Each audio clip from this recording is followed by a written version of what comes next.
కాలమాగి చూసిన అనుబంధమే ఇదిలే వయసు మీరిన పాసమే ఒక కావ్యమైనదిలే రేపలా ఎప్పుడు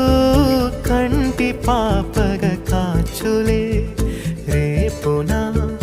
మాపున చంటి పాప